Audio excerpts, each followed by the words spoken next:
This is the Farm Monitor.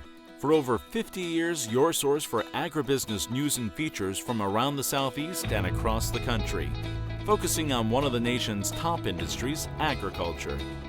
The Farm Monitor is produced by one of the largest general farm organizations, the Georgia Farm Bureau. Now here are your hosts, Ray DeLessio and Kenny Bergamy. Well, hi there. Welcome to the show. Kenny B flying solo this week with you as Ray continues to enjoy some time off. This program, of course, always on the lookout for those unique stories, and bingo, we have found one. Straight ahead, a trip to North Georgia and the state's largest lavender farm. Yeah, it's colorful and enjoyed by many, but the process it takes to grow it, not exactly an easy one. Also on the program, time to break out those cooking supplies. In this month's Meals from the Field, MARCIA CROWLEY is whipping up some dishes using summer squash and ground chicken. And then later, do your roses look like this? Well, that is a problem. You're going to hear from gardening expert Paul Pugliese on whether or not they can be saved. These stories and so much more start right now on the Farm Monitor. When one thinks of crops here in Georgia, some that come to mind, peaches, cotton, peanuts, traditional crops, so to speak. But in North Georgia, a new commodity is turning heads. Lavender, which is something that's mostly grown in Europe. But as John Holcomb reports, there's one couple who saw its value and appeal and decided to take a chance at producing it. Known for its unique smell and color, lavender is grown mostly in the country of France. But after wanting to find a purpose for their property near their house, and after doing some vigorous research, Tina Duffy and her husband decided to take a chance and grow it, and haven't looked back since. I, being a teacher, started doing my research and found out from experts, gardening experts, UGA, Farm Extension Office, you can't grow lavender in Georgia. And I thought, well, I have 2 plants in the front, why can't I grow it? So after I researched, I found out that lavender is a Mediterranean plant. So it needs very well-draining soil and doesn't like its roots getting wet. It likes space and airflow. So I learned to just kind of tweak things and started with this field here behind me, 90 feet by 100 feet. Tried 5 different varieties, got my plants from Washington State, and started from there. Since opening, they have really expanded their operation and grow more than 3,000 plants, and even have a store in which they sell products that are made from their lavender, like soaps, creams, and more. But of course, it's no easy task for them, especially when lavender comes from Europe to begin with. It's very difficult here in the state of Georgia because it is a Mediterranean plant.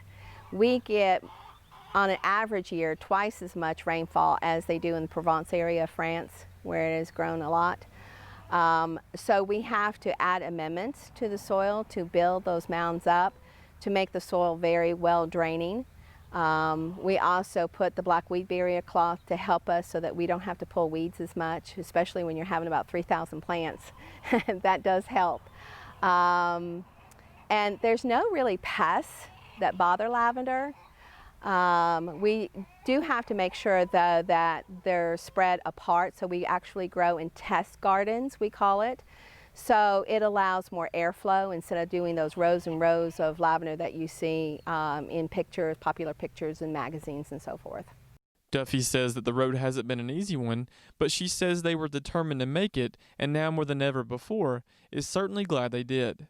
We stayed open because we really thought that this was a great place. We believe in our farm and believe that you can grow lavender in Georgia. You just have to tweak things to make your dreams come true and to be able to grow it here. Because it's an amazing herb. It's part of the mint family.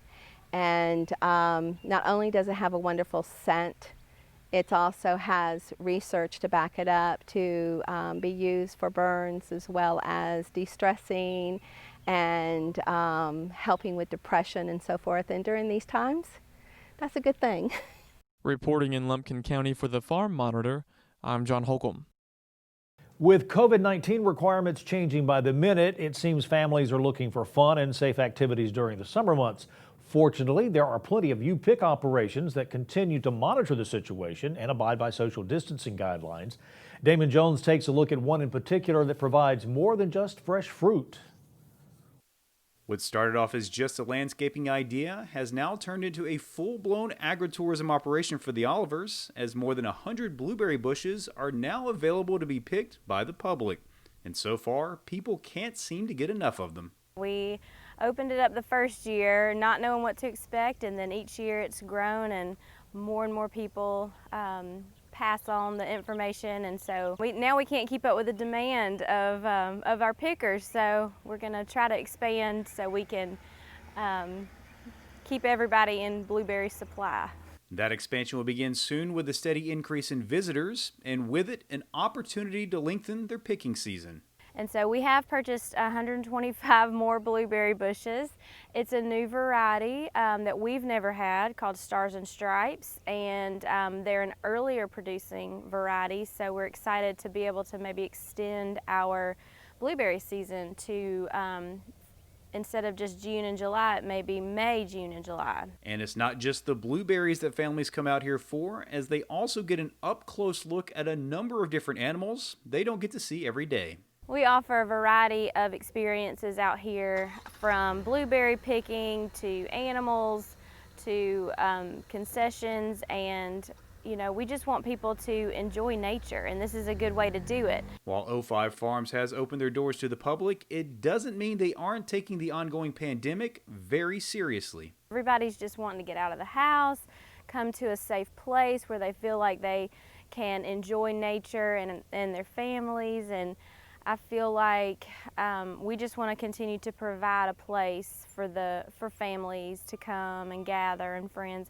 We did set up a sanitizer station where you can sanitize your hands before you pick and after you pick. Hand washing buckets. I have a spot for used buckets, and so I'm hand washing each used bucket. As an added layer of security, there is a contactless system of payment, which also allows visitors to check out the operation even when the owners aren't around. You can grab a bucket and start picking. Even if we're not here, we operate on the honor system. We have different ways to pay: Venmo, PayPal, Cash App, and we just want everyone to come out and enjoy our farm. It's not just fun, but also educational, as many children are getting their very first look at life on the farm. It's nice to be able to show kids that blueberries actually ripen on a bush, and they start out as green berries, and then I love teaching kids about the life cycle of animals and fruits and vegetables, and just we're always trying to teach kids in ways that they understand. So I feel like that's important for people to come out. And if the blueberry picking doesn't get them, the shaved ice will. Reporting from Jackson County, I'm Damon Jones for the Farm Monitor. All right, Damon, thanks so much. Now, still to come, summer recipes for your next cookout, including a change of pace from those traditional burgers. But first, potential plastic contamination and how they affect the textile processing, resulting in a decrease of demand for U.S. cotton.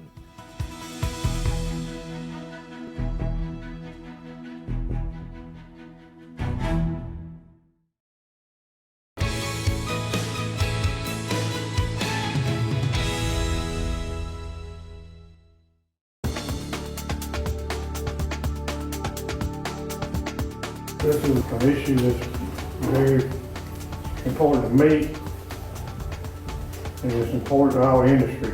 Cotton grown in the United States has a reputation for being one of the cleanest, least contaminated fibers in the world. However, with this reputation comes great responsibility. Despite our position in the global fiber market, contamination remains a big problem, even for U.S. cotton growers. You get a piece of plastic in there, you just don't know when it's going to come out. Lint contamination finds its way into cotton in many forms. Plastic twine, module cover materials, plastic shopping bags, polypipe, mulch, pieces of shop rag, paper towels, and apparel are all potential contaminants. I had a guy in a meeting one time that his picker operator said, you expect me to stop and get that bag off that cotton stalk? During the 2017 crop, the Department of Agriculture's Agricultural Marketing Service, or AMS, had more 6162 or extraneous matter calls than ever before. Looking at the data they collected over the course of the season, it is apparent why our focus should be on preventing round module wrap contamination. Over 88% of all the plastic found was either yellow or pink. If we can reduce the contamination from round module wrap, we will see a drastic change in the volume of contamination in our cotton. When contaminated cotton reaches a textile mill, mills must stop their operations and remove the contaminants immediately. One bale can contaminate an entire laydown. A laydown is the term used for 20 to 40 bales laid out in a row at a textile mill. The feeder skims the surface of the row of bales to blend the cotton together as it moves into the mill. The downtime needed to remove contaminants can be extremely costly for mills. Often mills will demand a discount for the price they paid for the contaminated cotton. Mills can also decide to take their business to another supplier. U.S. cotton producers do not need to lose valuable customers over contamination. Contamination is 100% preventable. Regardless of the source, where it came from, it's all contamination, and we've got to try to remove it.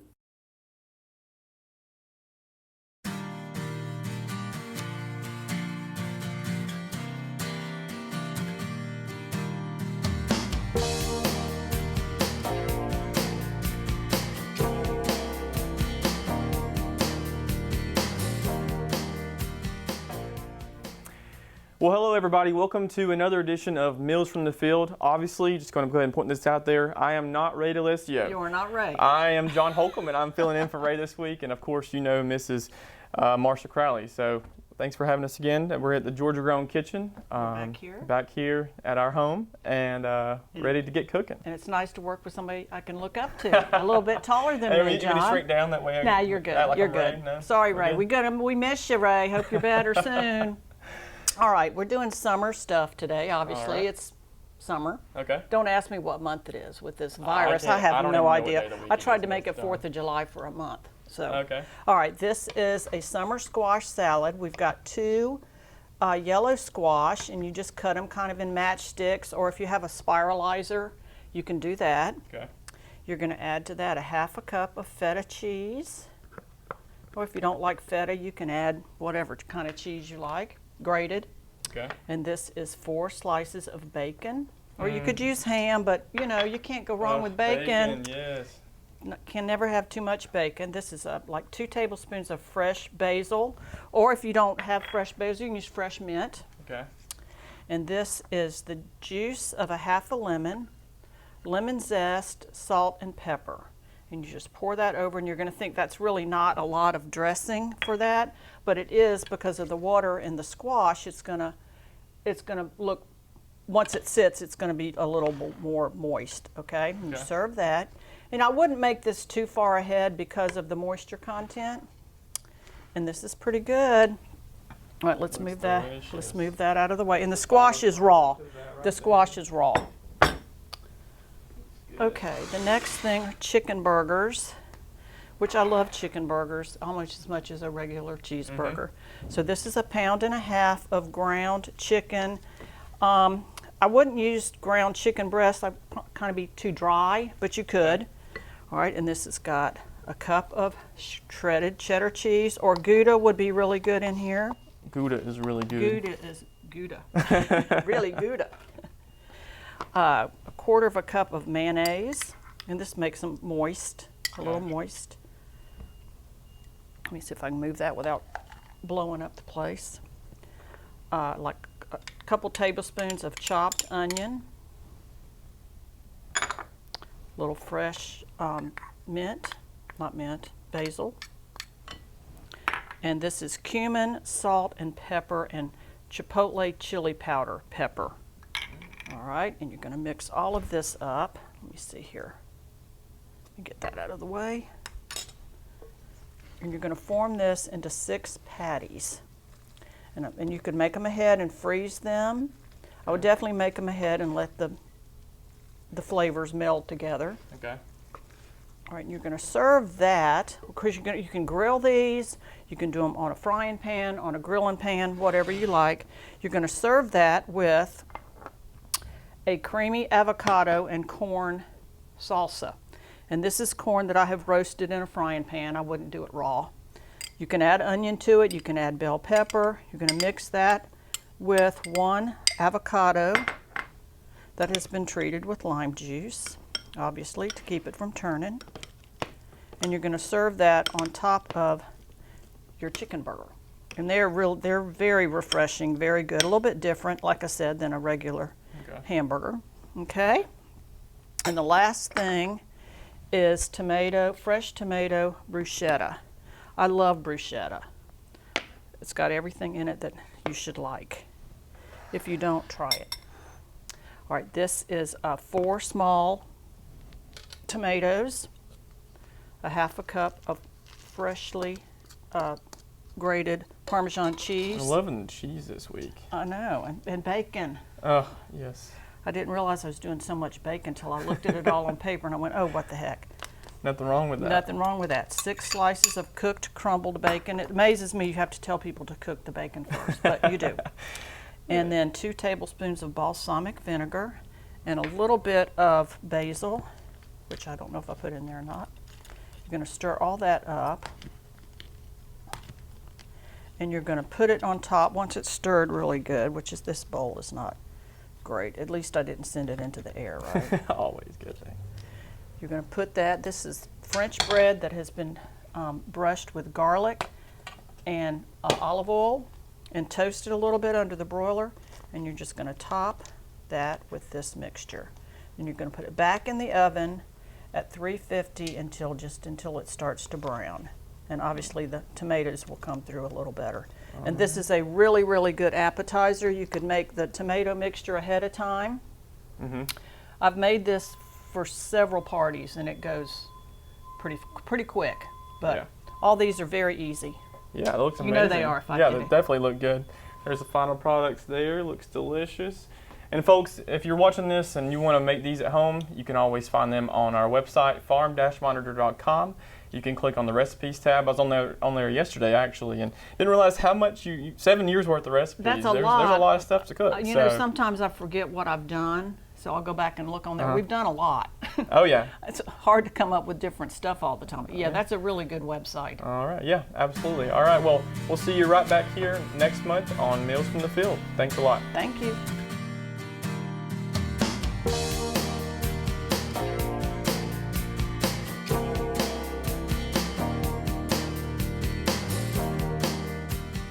John, Marcia, thank you so much. And Marcia mentioned Ray's absence. He was out recovering from knee surgery, but he is doing great, and he'll be back in the studio next week. And hey, don't forget, if you missed any part of our recipe segment or other stories on today's program, you can still see them in their entirety at our YouTube channel, The Farm Monitor. Plenty of stuff to choose from. In fact, our archives go back to 2009. And while you're there, keep clicking and like the Farm Monitor Facebook page. Send us some feedback as well if you have a story idea or if you just want to leave us a comment or suggestion. Send us a message either on Facebook or the address that is on your screen. That is news@farm-monitor.com. Well, if your roses are not looking so rosy, there is a good chance they're infected with a virus. I know that is not the word you want to hear right now. This one, though, is a different virus. Extension Corner with Paul Pugliese when the Farm Monitor continues.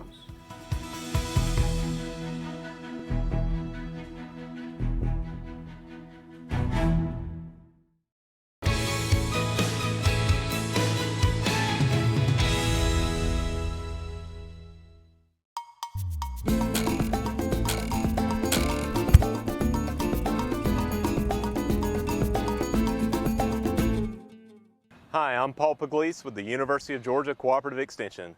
Today we're in Cartersville, Georgia at a very busy intersection. There's a lot of noise in the background, but I had to bring you here to see a great example of a really bad problem.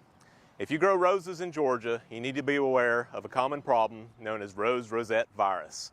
This is actually an old virus. It's been around since the 1940s, but really wasn't actually identified as a common problem until around 2011 is when pathologists actually confirmed that this was an issue. It's now showing up in rose bushes in just about every commercial landscape planting and in backyards throughout Metro Atlanta and just about anywhere in the state of Georgia. I see it all the time everywhere I go. And so this is an example of a planting of knockout roses, and other rose species are susceptible to this disease as well. But this particular variety actually is one that is highly susceptible, and we're seeing it more and more common in this variety because it's planted so often around Metro Atlanta and throughout Georgia. It's a very popular rose variety, and we're seeing this disease now. This particular disease, again, is a virus. It's not a fungus disease. It's a virus that infects the plant.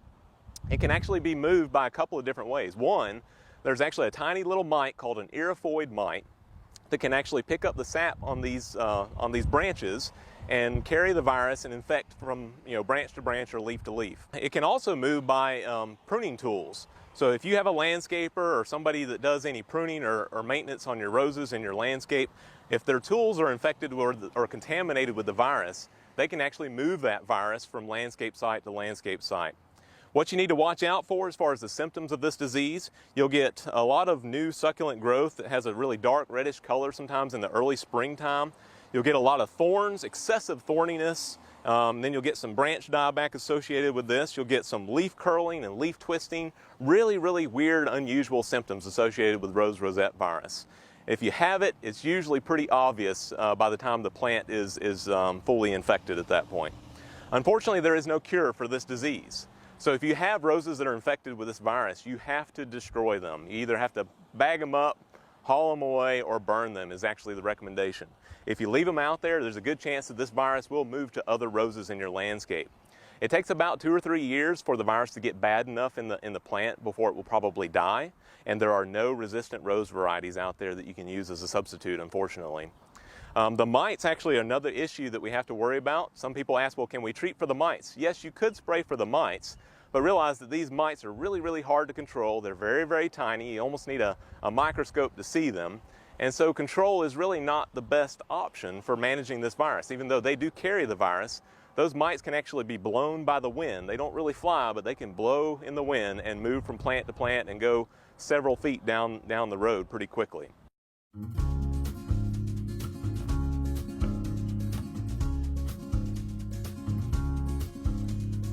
All right, so one of the best ways to manage this disease is to make sure you clean your tools. And you got to disinfect those tools with either a bleach solution, Lysol disinfectant, or even rubbing alcohol. So these are all good options for disinfecting your tools. And you can mix it up into a spray bottle solution, and you'll actually spray down those tools. And you'll actually want to leave that or let it soak for about 10 seconds. And that'll make sure that you clean that tool really good and get the virus off. And after about 10 seconds, you can wipe them dry. I would caution you that if you use a bleach solution, that it can rust your tools. So when you're done at the end of the day, if you use bleach especially, you'll want to wash them off really good, apply a little bit of a lubricant, and then oil them really good for storage, and then they're good to go for the next day. If you have a lot of roses that you need to disinfect your tools with, it's a good idea to stop and disinfect at least between each rose plant. But if you have a lot of plants, it may be time consuming to have to stop and disinfect your tools all the time. So one way to do that is to mix up a solution into a bucket and have several pairs of pruning tools soaking in that bucket. That way you'll have one ready to go for each plant that you go to. Again, with these plants that are behind me, the recommendation would be to pull those plants out, get them out completely. But if you have any plants that you're just not too sure about or they might be infected, and you just want to be extra cautious, again, take the time to disinfect those pruning tools and insist that your landscaper do the same thing. If you have a landscaper or professional that comes out and prunes your roses in the landscape, they need to take the time to do this as well. So if you have any additional questions, feel free to call your local county extension office or go to our website at ugaextension.com, and be sure to follow us on the Georgia Farm Monitor.